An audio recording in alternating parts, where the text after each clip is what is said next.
Баршаңызға сәлем, асхана қаншайымдары. Бүгін сіздермен орама немесе ханымның өзімнің жасалу әдісімен бөлісетін боламын.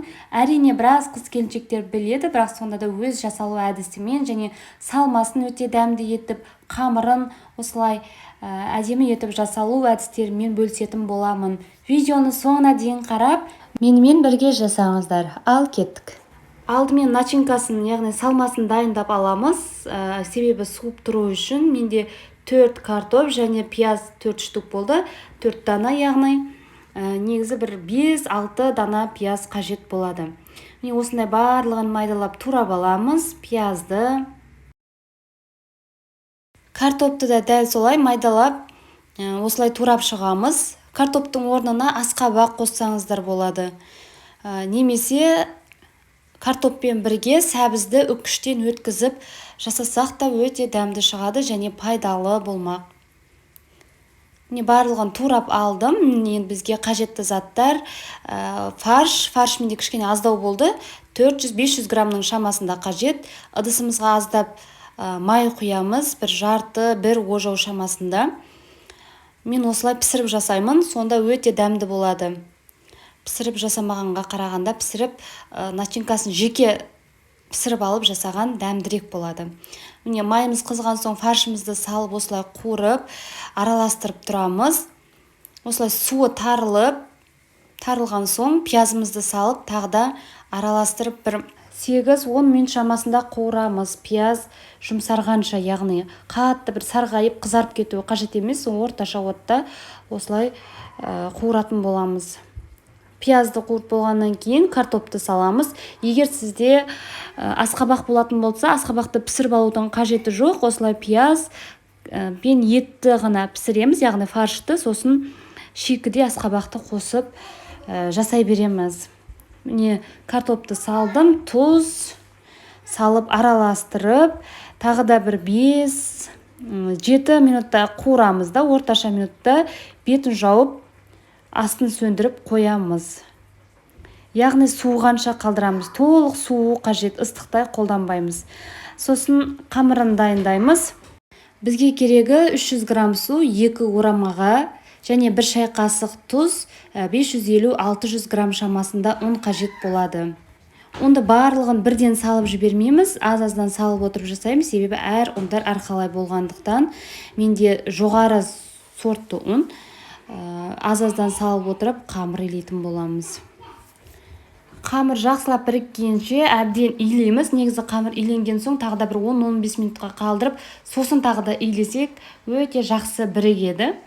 Міне қамырымызды илеп алдық, сосын 1-2 ас қасықтай сұйық май қосамыз. Суға емес, дәл осылай иленіп болғаннан кейін қосса, біздің қамыр тағы да эластичный болып, өте әдемі болып шығатын болады. Тағы да сұйық майдан соң илеп, қамырға сіңіп кеткенше жақсылап илеп, бетін жауып, июі қанғанша 1 сағаттай уақытқа қалдырамыз. Қаттылау қамыр болды біздің қамыр. Міне біздің июі қанып, қамырымыз 1 сағаттай уақыт өтті. Теңді 2-ге бөліп алдым.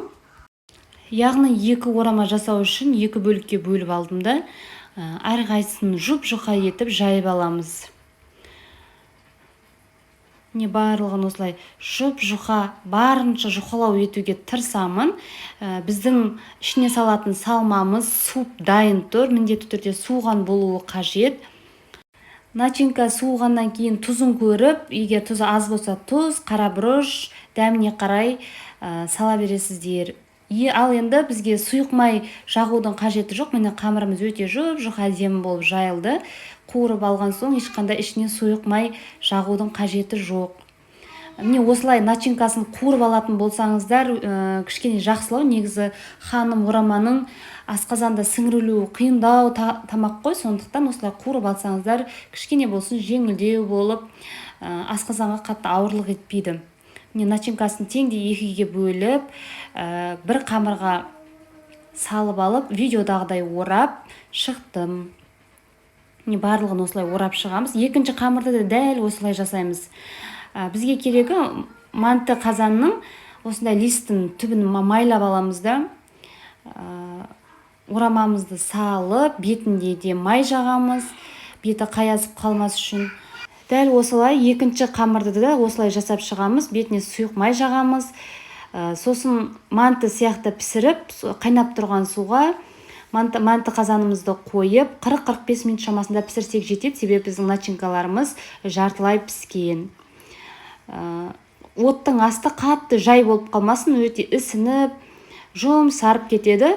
Бір орташа оттан, кішкене жоғарылы отта 40-45 минут шамасында пісіріп алсақ жеткілікті.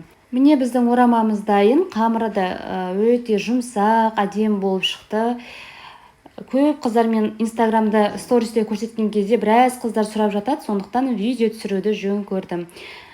Бетіне қалауыңызша сары май жағуға болады, өте дәмді келеді. Немесе осылай подливасымен жасасаңыздар болады. Мен пиязбен, яғни қызанақты қуырып жасадым.